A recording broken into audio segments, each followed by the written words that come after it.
पत्नी के गुलाम। एक राज्य में नंद नामक राजा राज्य करता था। राजा नंद अत्यंत पराक्रमी और शक्तिशाली था। उसका राज्य चारों दिशाओं में फैला हुआ था। राजनंद की पत्नी अत्यधिक सुंदर थी, लेकिन स्वभाव में बहुत तीखी थी।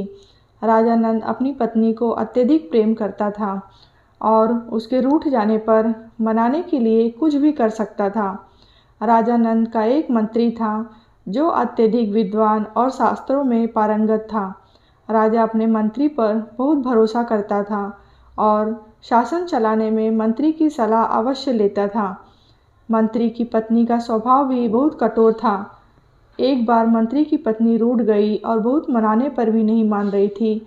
तब मंत्री बोला, प्रिय, तुम्हारा रूठना किस प्रकार दूर हो सो कहो।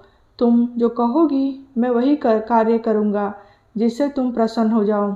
मंत्री की पत्नी बोली, मैं तभी मानूंगी जब तुम अपने बाल मुंडवा लो और मेरे पैरों में गिरकर मुझे मनाओ। मंत्री ने वैसा ही किया जैसा उसकी पत्नी बोली थी। मंत्री ने ऐसा करने से वह खुश हो गई। उसी दिन राजा की पत्नी भी रूठ गई और राजा के मनाने पर भी नहीं मानी। अंत में राजा ने कहा, प्रिय, तुम्हारा रूठना मेरी मृत्यु के समान है। तुम्हें ही बतलाओ मैं तुम्हें कैसे मनाऊं। राजा की पत्नी बोली, मैं चाहती हूँ तुम्हारे मुंह में लगाम लगाकर तुम्हारे ऊपर बैठ जाऊं और तुम घोड़े की तरह हिनहिनाते दौड़ो। राजा ने रानी की इच्छा पूरी की और खुद घोड़ा बन गया। यह बात धीरे धीरे मंत्रिमंडल तक भी पहुंच गई। दूसरे दिन राज दरबार लगा था।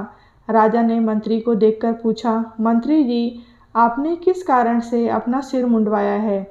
मंत्री ने जवाब दिया, महाराज, मैंने उसी कारण से सिर मुंडवाया है जिस कारण से पुरुष अपने मुंह में लगाम लगाकर डालकर घोड़े की तरह हिनहिनाते हुए दौड़ लगाते हैं। यह बात सुनकर राजा बहुत लज्जित हुआ। शिक्षा: हमें अपनी मर्यादा के विरुद्ध ऐसे कार्य नहीं करने चाहिए जिससे लोगों के सामने शर्मिंदा होना पड़े।